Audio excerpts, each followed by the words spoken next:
வெண்முரசு. நீர்க்கோலம் 26. வாசிப்பது சந்தீப். 25. அழியானாகம். முக்தன் பகல் முழுக்க அந்தக் காவல் மேடையில் அமர்ந்து வெயில் பரவிய காட்டின் இலைப்பரப்பின் அலைகளை பார்த்துக் கொண்டிருந்தான். எப்போதாவதுதான் புல்லிடைவெளிகளிலும் திறந்த பாறைகள் மீதும் இளவரசியின் சேடிகளிலொருத்தி வண்ணச் சிறுபூச்சியெனத் தோன்றி சிறகு என ஆடை பறக்க சுழன்று மீண்டும் மறைந்தாள். அவர்கள் அக்காட்டுக்குள் நிகழ்ந்து கொண்டிருக்கும் பல்லாயிரம் உயிர்ச் செயல்பாடுகளில் ஒன்றெனக் கலந்துவிட்டது போலவே மேலிருந்து நோக்கியபோது தோன்றியது. வண்ணத்துப் பூச்சிகளைப் போல, பொன்வண்டுகளைப் போல, புள்ளிமான்களையும் குழிமுயல்களையும் துள்ளும் வெள்ளி மீன்களையும் போல. ஒவ்வொரு நாளும் காவல் மாடத்தின் உச்சியில் அமர்ந்து காட்டின் பசுமையை பார்த்துக் கொண்டிருக்கையில் தன் கற்பனையால் அவன் கீழே நிகழ்வனவற்றை தீட்டி விரித்துக் கொள்வதுண்டு. இலைத்தழைப்பின் மீது எழுந்து அமர்ந்து சுழன்ற பறவைகளை, உச்சிக்கிளையில் வந்திருந்து கதிரெழுவதையும் வீழ்வதையும் நோக்கி ஒழுக்கத்தில் அமர்ந்திருக்கும் கருங்குரங்குகளை, கிளைகளுடன் ஒட்டி தேன்கூடு போல அமர்ந்திருக்கும் மரநாய்களை, கம்பத்தில் கயிற்றில் இழுக்கப்படும் கொடி மேலேறுவது போல வந்து கொண்டிருக்கும் தேவாங்குகளை, உச்சிக்கிளை வரை வந்து வானம் நோக்கி மண்விழி சிமிட்டித் திகைக்கும் பழவுண்ணிகளை, காற்றிலாடும் கிளை நுனிகளில் இருந்து தெறிக்கும் நீர்த்துளிகள் போல பறக்கும் அணில்களை அவன் விழிகள் தவறவிடுவதில்லை. இங்கு கிடைப்பது எப்போதும் வெள்ளிதான். அங்கிருக்கையில் பின் வீழ்க்கையில் அது பொன்னென்றாகிறது என்றொரு முறை அவன் தீர்க்கனிடம் சொன்னான். அவன் புன்னகையுடன், நீ சூதர் பாடல்களை நிறைய கேட்கிறாய். பிழையில்லை. கேட்டவற்றை நினைவில் கொள்ளலாகாது என்றான். ஏன் என்று அவன் கேட்டான். நதி என்பது நீர்ப்பெருக்கே. ஆனால் முகில்களும் இலைத்தழைப்புகளின் பாவைகளும் மூடியதாகவே அது எப்போதும் நம் கண்களுக்குப் படுகிறது. காடென்றும் விண்ணென்றும் நாம் அவற்றை ஒருபோதும் மயங்குவதில்லை என்றான். எதுவும் பிறிதொரு சூதர் சொல் போலிருக்கிறது என்று முக்தன் புன்னகைத்தான். அங்கு அவர்கள் என்ன விளையாடுவார்கள் என்று முக்தன் எண்ணிக்கொண்டான். நகர்களில் அவர்கள் ஆடும் பலவகையான ஆடல் உண்டென்று அவன் கண்டிருக்கிறான். பட்டுநூல் சுருள்களை எரிந்தாடும் மலர்பந்தாடல், ஒலிக்கும் அரிமணியுருளைகளை ஒருவர் மேல் ஒருவர் எரிந்து ஆடும் மணிப்பந்து, நீர்ப்பரப்பின் மீது சுரைக்காய் குடுவைகளை வீசி எறிந்தும் நீந்திப் பற்றியும் ஆடும் அலைப்பந்து, மரங்கள் மேல் கொடிகளைக் கட்டிப் பற்றித் தொங்கி ஆடி ஒருவரை ஒருவர் துரத்தும் குரங்காடல். அவையனைத்திலும் ஆடுநெறிகள் உண்டு. வெற்றி தோல்வியை வகுப்பதற்கென்று அமைந்தவை அவை. வெற்றி என ஒன்று இருப்பதனால் அதுவே உவகை என்று ஆகிறது. தோல்வி துயரமென்றும் தேர்ச்சி ஆற்றல் என்றும் தவறுதல் வீழ்ச்சி என்றும். இக்காட்டிற்குள் வருகையில் அந்நெறிகளனைத்தையும் துறந்துவிட வேண்டும். அக்கணங்களில் எது தோன்றுகிறதோ அதை செய்ய வேண்டும். மரங்களிலிருந்து நீருக்கு தாவலாம், புல்வெளிகளில் ஓடி கால்தடுக்கி விழுந்துருளலாம். அனைவரும் வெல்லும் ஓர் ஆடல். உவகையன்றி பிறிதில்லாத ஒரு களியாட்டு. அதை இப்பெண்டிற்கு எவரேனும் கற்றுக் கொடுத்திருப்பார்களா? அங்கு நெறி வகுக்கப்பட்ட ஆடல் சலித்துத்தான் இங்கு வருகிறார்கள். இங்கு நெறிகளை அவர்கள் உதறிவிட்டாலே போதும். பிற அனைத்தும் கைகூடிவிடும். விளையாடுவதற்கு மனிதர்களுக்கு எவரும் கற்றுத்தர வேண்டியதில்லை. மனிதர்கள் குரங்கெனவும் முயலெனவும் மானெனவும் மீன் எனவும் அணில் எனவும் புல்லெனவும் தாங்கள் மாறக் கற்றவர்கள். பிற எவ்வுயிரும் பிறிதொரு இருப்பென உளம் மாறுவதில்லை. மானுடன் அவ்வாறு மாறக் கற்ற பின்னரே அவன் இன்று கொண்டிருக்கும் அனைத்தையும் அறிந்தான். ஊர்களை, அரசுகளை, குடிகளை, அறிவை, தவத்தை என்ன எண்ணிக் கொண்டிருக்கிறோம் என்று உணர்ந்தபோது அவன் புன்னகைத்தான். எப்போதும் மூத்தவர்கள் அவனிடம் சொல்வது அதுதான். ஒரு காவலனாக பணிபுரியும் தகுதியை காவலனுக்கு மீறிய கல்வியாலும் எண்ணங்களாலும் இழந்தவன் அவன். ஒதுக்கு உன் எண்ணங்களை. காவலன் வெறும் கண். படைக்கலத்துடன் நுண்சரடால் பிணைக்கப்பட்ட கண் மட்டுமே அவன். ஆம், கண்ணென்றே இங்கிருப்பேன். நாள் செல்லச் செல்ல என் உடலில் கண் மட்டுமே செயல்படும். பிற அனைத்தும் அணைந்து இருளும். முதுகாவலர் அப்படித்தான் இருக்கிறார்கள். கண்களுக்கு அப்பால் காட்சியை அள்ளிக்கொள்ளும் ஏதுமில்லை. தொலைவில் ஓர் அலறலைக் கேட்டு அவன் திடுக்கிட்டு எழுந்தான். முதல் மெய்யுணர்விலேயே அது இளவரசியின் குரல் என்று அவனுக்கு எப்படி தோன்றியது என்பதை பிறிதொரு உள்ளத்துள் வியந்தான். அவள் தோழியர் கூவிக் கலைவதை சிலர் அங்குமிங்கும் ஓடுவதைக் காண முடிந்தது. அவன் செய்ய வேண்டியதென்ன என்பதை சில கணங்களுக்குள் சித்தம் ஆணையிட கயிற்றுப்படிகளில் கால் தொற்றி ஏறி முரசு மேடையை அடைந்து முழவுத்தடியை எடுத்து இளவரசிக்கு இடர், இளவரசிக்கு இடர் என்று அறையத் தொடங்கினான். அவ்வொலி கேட்டு மேலும் பல இடங்களில் முரசுகள் முழங்கின. காவலர் படையொன்று அம்புகளும் விற்களும் வேல்களும் ஏந்தி ஆணைக்கூச்சல்களுடன் அணிக்காட்டின் வெளிமுற்றத்திலிருந்து ஒன்றையொன்று தொடர்பு கொண்டு சரடென நீண்டு வலையென வளைந்து காட்டுக்குள் சென்றது. இறங்கி அவர்களுடன் செல்ல வேண்டுமென்று அவன் விழைந்தாலும் காவல் சாவடியை விட்டுச் செல்லக்கூடாதென்ற கடமையை எண்ணி அங்கு நின்று தொலை கூர்ந்தான். அக்காட்டுக்குள் என்ன நிகழ்ந்திருக்கக்கூடும்? அங்கு கொலை விலங்குகளோ நச்சு நாகங்களோ இல்லை. ஆனால் காட்டில் எதுவும் நஞ்சாகலாம். நஞ்சு பிறப்பது கொம்புகளில், பற்களில், நகங்களில், அலகுகளில், கொடுக்குகளில், முட்களில், கற்களில், வேர்களில், மலர்களில் என 108 இடங்களில். நாகத்தின் நச்சுப்பல் என ஒவ்வொன்றும் ஏதோ ஒரு முனையில் நஞ்சு கொண்டுள்ளன என்று அவன் கற்றிருந்தான். என்ன நிகழ்கிறதென்று தெரியாமல் அங்குமிங்கும் தெரிந்த அசைவுகளை விழியால் தொட்டு அறிய முயன்றபடி காவல் மாடத்திலேயே சுற்றி வந்தான்.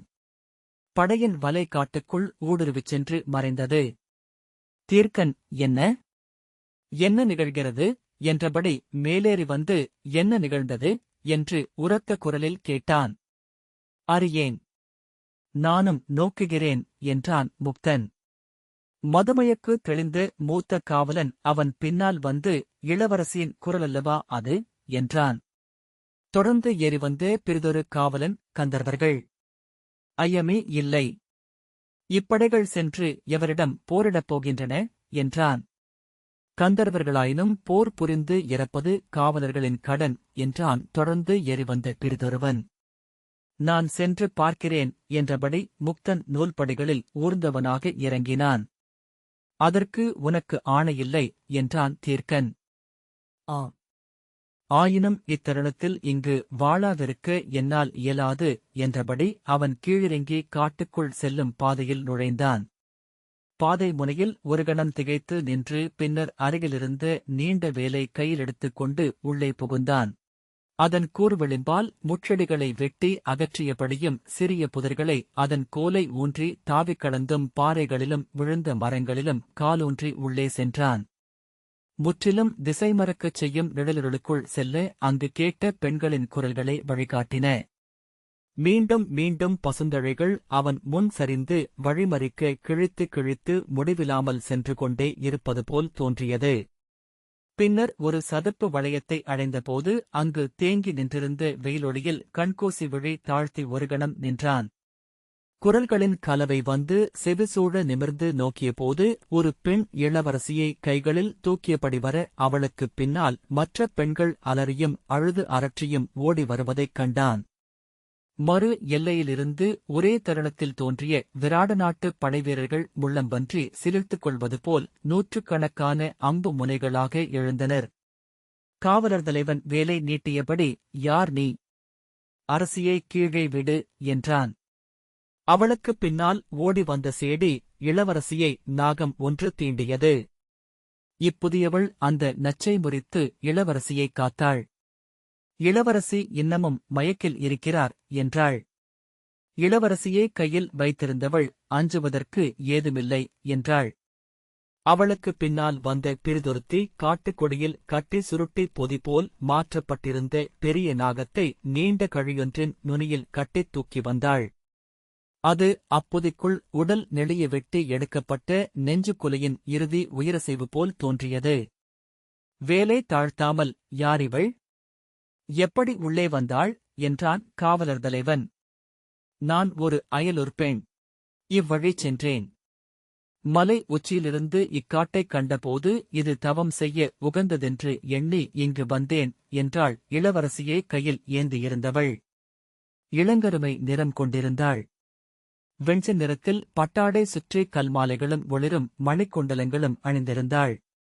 அவள் குரல் பெருங்குடம் கொண்ட யாழின் முதல் தந்தி போல இனிய கார்வை கொண்டிருந்தது. தவமா?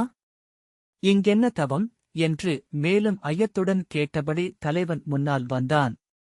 நான் ஆட்டக்கலை தேர்ந்தவள். அதையே தவமெனக் கொண்டிருக்கிறேன். அதில் முழுமை அடையும் பொருட்டு இங்கு வந்தேன் என்றாள் அந்தப் பெண். இளவரசியை கீழே விடு. இரு கைகளையும் விரித்தபடி பின்னால் செல் என்றபடி தலைவன் வேலை நீட்டிக்கொண்டு முன்னால் வர எண்ணுகிறா கணம் ஒன்றில் ஒரு கையால் இளவரசியைச் சுழற்றி தோளுக்கு மேல் கொண்டு சென்று மறுகையால் அவ்வேல் முனையைப் பற்றி சற்றே வளைத்து அதன் கீழ் நுனியால் காவலர் தலைவனின் நெஞ்சுக்குழியில் ஓங்கிக் குத்தி அவனை மல்லாந்து விழச் செய்தாள்.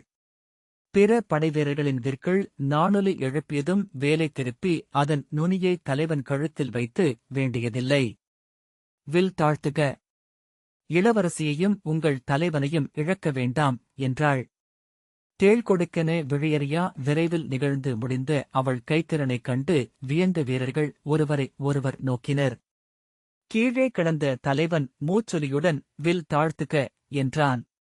பின் நீ எவராயினும் இளவரசிக்கு தீங்கிழைத்தால் இங்கிருந்து அகல முடியாது என்றான். தீங்கிழைப்பவள் அவளை காப்பாற்ற வேண்டியதில்லை மூடா என்றபடி அவள் முன்னால் நடந்தாள். அவளைச் சூழ்ந்து இறுகி கூர்கொண்டு நின்ற அம்புகளுடன் வீரர்கள் உடன் சென்றனர். இளவரசியின் கால்கள் நடையில் அசைய வெண்பரல் சிலம்பு குலுங்கும் ஒலி அவர்களின் காலடியோசையுடன் சேர்ந்து எழுந்தது. அணிக்காட்டுக்கு வெளியே ஆற்றின் கரையில் நின்றிருந்தவர்கள் இளவரசியை தூக்கியபடி வந்த அவளைக் கண்டு வியப்பொலியுடன் மேலும் சூழ்ந்து கொண்டனர். இளவரசியை மென்மணலில் படுக்க வைத்து திரும்பி அந்த பாம்பை கொணர்க என்றாள். கொடிகளில் கட்டப்பட்டு நெளிந்து கொண்டிருந்த பாம்பை வாங்கி அதன் முடிச்சுகளை அவிழ்த்தாள். சீறி படம் தூக்கி எழுந்து அதன் விரைவை மிஞ்சும் கைத்திறனுடன் அதன் கழுத்தை பற்றிக் கொண்டாள். அது வால் சொடுக்கி வளைந்து அவள் கைகளைச் சுற்றியது. அருகிருந்த இலையொன்றை பறித்து கோட்டிக் கொண்டாள். நாகத்தின் வாய்க்கு அடியில் சுருங்கி விரிந்து கொண்டிருந்த நச்சுப்பையை கட்டை விரலால் அழுத்தி சொட்டும் இளமஞ்சள் சீழ் போன்ற நஞ்சை இலைக்குமிழியில் எடுத்தாள். இயல்பாக கை சுழற்றி அந்தப் பாம்பை நீர்ப்பரப்பில் எறிந்தாள். நீர்மேல் அது சாட்டை சொடுக்கென நெளிந்து பின் ஒளிரும் பரப்பின்மேல் தலையை மட்டும் வெளியே நீட்டி சுட்டுவிரல் கோடு செல்வது போல் நீந்தி அகன்றது. அருகிருந்த மூங்கில் குவளையை எடுத்து அதில் நதிநீரை அள்ளி அந்த நஞ்சை அதில் கலந்து கொண்டு வந்தாள். இளவரசியின் தலையைத் தூக்கி தன் மடியில் வைத்தாள். அவள் விழிகள் பாதி விரிந்து வெண்மை காட்டின. உலர்ந்த உதடுகள் வெண்பல் முனைகளால் கழிக்கப்பட்டிருந்தன. இடையிலிருந்த சிறுகத்தியை எடுத்து இறுகியிருந்த அவள் பற்களுக்கு நடுவே செலுத்தி நெம்பிப் பிளந்து திறந்து அந்நச்சுக்கலவை நீரை ஊட்டினாள். 3 முறை அதை அருந்திய பின் மூச்சு வாங்கினாள் உத்தரை. மேலும் 2 முறை அவள் அந்நீரை ஊட்டினாள். இமைகளைத் திறந்து கண்களுக்குள்ளும் காதுகளிலும் மூக்கிலும் நச்சு நீரை சொட்டினாள். மணலைக் குவித்து தலை சற்று மேலே தூக்கி நிற்கும்படி செய்து படுக்க வைத்த பின் இன்னும் சற்று நேரத்தில் எழுந்துவிடுவார். அஞ்சுவதற்கொன்றுமில்லை என்றாள். இளவரசி ஒருமுறை விக்கி நுரையை வாயுமிழ்ந்தாள். சேடியர் அருகே நின்று அவள் வாயை நீரால் கழுவினர். மீண்டும் ஒரு முறை அவள் வாயுமிழ்ந்தாள். அவள் காலில் நாகம் கடித்த இடத்திற்கு மேல் காட்டுக்கொடியால் கட்டப்பட்டிருந்த முடிச்சை அவிழ்த்து சற்று தள்ளி மீண்டும் கட்டினாள். கடிவாயை குறுக்கு நெடுக்காக அம்பு முனையால் கிழித்திருந்தாள். அதிலிருந்து வழிந்த குருதியை அவள் பிழிந்திருந்த பச்சரிச்சாறு நிணமென்றும் நீரென்றும் தெளிய வைத்திருந்தது. இளவரசியின் கண்கள் அகன்று பின் விரிசலிட்டு திறந்தன. ஒளிக்குக் கூசி மீண்டும் மூடிக்கொண்டபோது 2 முனைகளிலும் நீர் வழிந்தது. பின்னர் ஓசைகளால் தன்னுணர்வு கொண்டு கைகளை ஊன்றி அமர்ந்து சுற்றும் நோக்கினாள். அஞ்ச வேண்டியதில்லை இளவரசி. தாங்கள் நலமுடனிருக்கிறீர்கள் என்று அவள் சொன்னாள். யார் நீ என்று இளவரசி கேட்டாள். என் பெயர் பிருகநளை. ஆடற்கலை தேர்ந்தவள். ஆடத்தவத்தின் பொருட்டு இக்காட்டுக்குள் வந்தேன். நாகம் தீண்டி தாங்கள் எழுப்பிய குரல் கேட்டு வந்து காப்பாற்றினேன் என்றாள். நான் நாகர்களுடன் இருந்திருக்கிறேன். அவர்களின் நச்சு முறிகளை அறிவேன். உத்தரை, நாகர்களுடன் நீ எதற்கு இருந்தாய் என்றாள். புன்னகைத்து, ஆடற்கலையை நெளியும் நாகங்களிடம் அன்றி வேறெங்கு கற்றுக்கொள்ள முடியும் இளவரசி என்று அவள் கேட்டாள். நீ ஆண்மை கலந்தவள் போலிருக்கிறாய் என்றாள் உத்தரை. ஆம், நான் இருபாலனள் என்று அவள் சொன்னாள். சுற்றி நின்றவர்களில் மெல்லிய உடலசைவாக வியப்பு வெளிப்பட்டது. முக்தன் அதை முன்னரே தன் அகம் அறிந்திருந்ததை உணர்ந்தான். காவலர் தலைவன், இளவரசி, தாங்கள் அரண்மனைக்கு திரும்பலாம். தேரிலேயே படுத்து ஓய்வெடுத்தபடி செல்லலாம். அங்கு மருத்துவர்கள் சித்தமாக இருக்கும்படி சொல்கிறேன் என்றான். ஆம் என்றபடி உத்தரை எழுந்து தோழியரின் தோள் பற்றி நின்றாள். சற்று தலை சுற்றும். விழிநோக்கு அலையடிக்கும். பொழுது செல்ல மெல்லிய வெப்பமும் உடலில் தோன்றும். அஞ்ச வேண்டியதில்லை என்றாள் பிருகநளை. உத்தரை தேரை நோக்கி நடந்தாள். படியில் கால் வைத்த பின்னர் திரும்பி, நீயும் அரண்மனைக்கு வருக என்றாள். ஆம், வருகிறேன். தங்கள் நஞ்சுமுறி மருந்துகள் மூலிகைகள் சிலவற்றை இக்காட்டிலிருந்து எடுத்தாக வேண்டியிருக்கிறது என்றாள் பிருகநளை. தேர் சென்றதும் காவலர் தலைவன், இளவரசியின் உயிர்காத்தமைக்காக நாங்கள் உனக்கு கடன்பட்டிருக்கிறோம் என்றான். அதற்கான வாய்ப்பு அமைந்தது என்றாள் பிருகநளை. அவள் திரும்பி முக்தனை நோக்கி, நேர் காவலரா என்றாள். ஆம் என்றான். என்னுடன் காட்டுக்குள் வருக என்றாள். அவன் உடன் சென்றபடி, நாகங்களே இல்லாத காடென்றால் நாகமுறி மருந்து மட்டும் எப்படி முளைக்கிறது என்றான். பிருகநளை புன்னகைத்த போது அம்முகத்திலெழுந்த அழகைக் கண்டு அவன் உளம் மலர்ந்தான். அவள், நன்று, இளைஞரே. எந்தக் காடும் நாகமெழ வாய்ப்புள்ள ஒன்றே என்றாள். காட்டுக்குள் புகுந்து பச்சிலைகளையும் சில வெண்காளான்களையும் பறித்து இலைப்பொதிக்குள் கட்டிக்கொண்டு வெளியே வந்த பிருகநளை முக்தனிடம், தங்களிடம் புறவிகள் இருக்கின்றனவா வீரரே என்றாள். ஆம், காவல் புறவிகள் உள்ளன. என் பணி முடிந்தது.